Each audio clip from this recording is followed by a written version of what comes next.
जोपर्यंत मतदार यादीतले घोळ निस्तरले जात नाही तोपर्यंत निवडणुका घेऊ नका अशी मागणी विरोधकांनी लावून धरली आहे। तर दुबार मतदाराच्या मुद्द्यावरही विरोधक आक्रमक आहेत। आता मात्र सत्ताधाऱ्यांनीही विरोधकांच्या सुरात सूर मिसळलाय।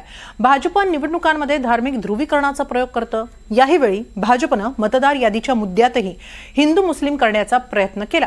हे करताना भाजपनं मुस्लिम दुबार मतदारांची यादी सादर केली। अर्थातच विधानसभा निवडणुकीला दुबार मतदार झालंय हे भाजपनं मान्य केलं। त्यामुळे चर्चा सुरू झाली आहे भाजपनं केलेल्या सेल्फ गोलची आणि हिट विकेटची। हे दुबार तिबार वाले जर आले तिथेच फोडून काढायचे की मत चोर जिकडे दिसेल तिथल्या तिथे त्याला फटकावला पाहिजेच, लोकशाही मार्गाने फटकवा। आणि मुस्लिम दुबार मतदार असतील तर त्याच्या आनंदाचे फटाके उडवा। ही भूमिका राज ठाकरे, उद्धवजी ठाकरे आणि महाराष्ट्र विकास आघाडीची काय आहे?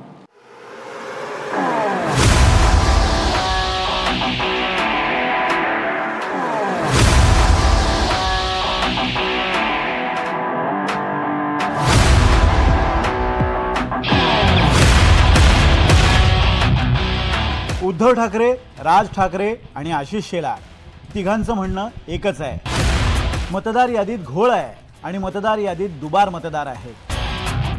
आतापर्यंत मतचोरी आणि दुबार मतदारांच्या मुद्द्यावर फक्त विरोधकच आक्रमक होते। आता भाजप सुद्धा दुबार मतदानाचा मुद्दा काढून सेल्फ गोल करतंय का? भाजपनं मतदार यादीत सुद्धा हिंदू विरुद्ध मुस्लिम करण्याचा प्रयत्न केलाय। राज ठाकरेंनी मतदार यादीतला घोळ समोर आणताना भोईर, चव्हाण आणि कदम अशी नावं घेतली होती, तर शेलारांनी मतदार यादीतला घोळ समोर आणताना शेख, मुलाणी आणि बागवान अशी नावं समोर आणली। मतदारसंघ 161 चारकोप, नाव नंदिनी महेंद्र चव्हाण, वडिलांचे नाव महेंद्र चव्हाण, वय वर्ष 124, वय 124। आता वडिलांचे डिटेल्स, नाव महेंद्र कुमार श्रीनाथ चव्हाण, वडिलांचे नाव श्रीनाथ चव्हाण, वय 43। कोणी कोणाला काढले तेच कळत नाहीये। कल्याण ग्रामीण, डोंबिवली, मुरबाड आणि भिवंडी मधले मतदार आहेत। या इकडच्या मतदारांनी इथल्या मुंबईच्या मलबार हिल मतदारसंघामध्ये देखील मतदान केलेलं आहे। 4,500 मतदार हे या ठिकाणी राहणारे यांनी मलबार हिल मतदारसंघामध्ये मतदान केलेलं आहे। त्याच्यातली म्हणून मी आता जस्ट फक्त 3 नावं आणली, प्रभाकर तुकाराम पाटील, राम महादू भोईर आणि गजानन पुंडलिक भोईर, ही त्यांची मतदार यादी आहे। मुस्लिम आणि अल्पसंख्याक दुबार मतदार पांघरुणाखाली ठेवायचे, नावं द्यायची हिंदू आणि दलित आणि मराठी दुबार मतदारांची आणि यंत्रणांवर दबाव टाकायचा। या षडयंत्राने निवडणुका जिंकण्याचा प्रयत्न ते करतायत, हा आमचा थेट आरोप आहे। राज ठाकरे विरुद्ध शेलार हा वाद आणखी पुढे गेला आणि संदीप देशपांडे विरुद्ध अमित साटम असा रंगला। सांगा ही मतचोरी आहे की वोट जिहाद, असं म्हणत मुंबई भाजप अध्यक्ष अमित साटम यांनी काही आकडेवारी समोर आणली। धुळ्यात निवडणूक जिंकले 3,831 मतांनी, मुस्लिम दुबार मतं होती 45,797। बीडमध्ये निवडणूक जिंकले 6,553 मतांनी, मुस्लिम दुबार मतं होती 67,679। अमरावतीत निवडणूक जिंकले 19,731 मतांनी, मुस्लिम दुबार मतं 28,245। मुंबई उत्तर मध्य निवडणूक जिंकले 16,514 मतांनी, मुस्लिम दुबार मतं 59,805। मुंबई उत्तर पूर्व निवडणूक जिंकले 29,861 मतांनी, मुस्लिम दुबार मतं होती 38,744 असं ट्विट साटम यांनी केलं। लोकसभेमध्ये हे जेवढ्या मतांनी महाविकास आघाडीवाले निवडून आले त्याच्यापेक्षा डबलपेक्षा जास्त दुबार मुस्लिम मतदार या ठिकाणी आहेत। वोट जिहादमुळे महाविकास आघाडी निवडून आली आणि अशाच प्रकारचा वोट जिहाद उद्धव ठाकरेंना करून एका खानाला मुंबईवरती लादायचं आहे। दुबार मतदारांवरून आता भाजप विरुद्ध मनसे अशी जुंपली आहे। मनसे नेते संदीप देशपांडेंनी आशिष शेलारांचा इफ्तार पार्टीतला एक फोटो सोशल मीडियावर शेअर केला आहे आणि त्याचबरोबर अमित साटम यांच्या मतदारसंघातली बोगस मतदार यादी सुद्धा जोडली आहे। खास आशिषुद्दीन यांच्यासाठी अमित साटम यांच्या मतदारसंघातील बोगस घोटाळा असं म्हणत आशिष शेलार यांचा फोटो देशपांडेंनी शेअर केलाय। त्या आशिष शेलारांना कोणी विचारत नाही, त्यांचं मुंबई अध्यक्षपदसुद्धा गेलं आहे. त्या MCAमध्ये सुद्धा त्यांना कोण विचारत नाही.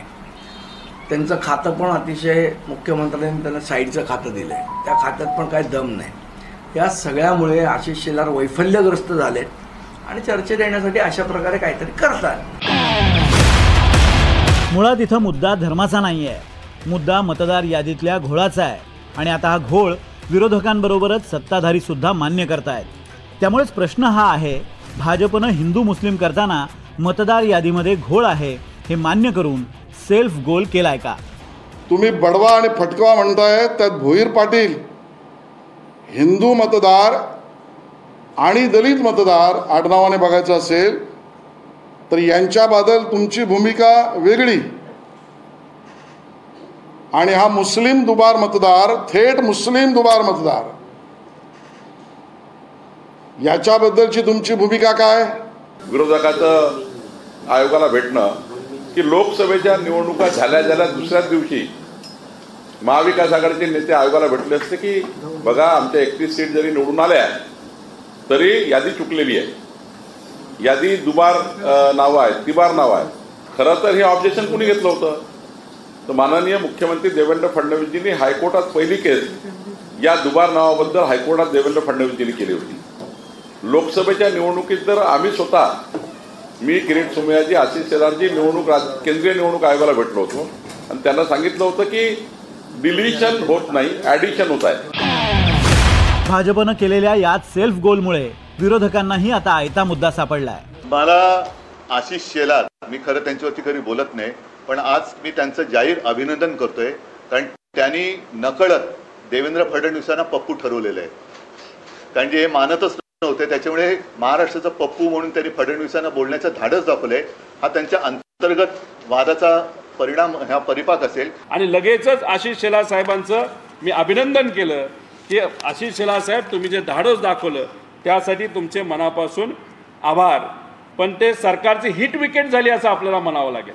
म्हणजे सरकार आत्तापर्यंत म्हणत होतं की कुठेही वोट चोरी झाली नाही, पण आशिष शेलार साहेबांनी पुढाकार घेतल्यामुळे सरकारचीच हिट विकेट गेली असं कुठंतरी आम्हाला म्हणावं लागेल. भाजपनं केलेल्या या सेल्फ गोलमुळे 3 महत्त्वाचे प्रश्न उभे राहतात. मतदार यादीत दुबार नावं आहेत हे मान्य करणं म्हणजे चुकीच्या पद्धतीनं सगळे निवडून आलेत हे सुद्धा भाजपनं मान्य केलंय का? दुसरं म्हणजे भाजप हिंदू मुस्लिमच्या ध्रुवीकरणात एवढा आंधळा झालाय का की आपण विरोधकांच्या सुरात सूर मिसळून त्यांच्याच मतचोरीच्या आरोपाला पुष्टी देतोय हे भाजपला कळत नाहीये का? आणि तिसरा मुद्दा म्हणजे निवडणुकांच्या तोंडावर मतचोरीतले घोळ समोर आणणाऱ्या भाजपचा काही वेगळा अजेंडा ठरलाय का? भाजप हा धुरीणांचा, चाणक्यांचा आणि निवडणुकीत उत्तम रणनीती आखणाऱ्यांचा पक्ष समजला जातो. त्यामुळे भाजपनं हा सेल्फ गोल कसा केला याची चर्चा आता राजकीय वर्तुळात रंगली आहे. Bureau report, NDTV Marathi, Mumbai.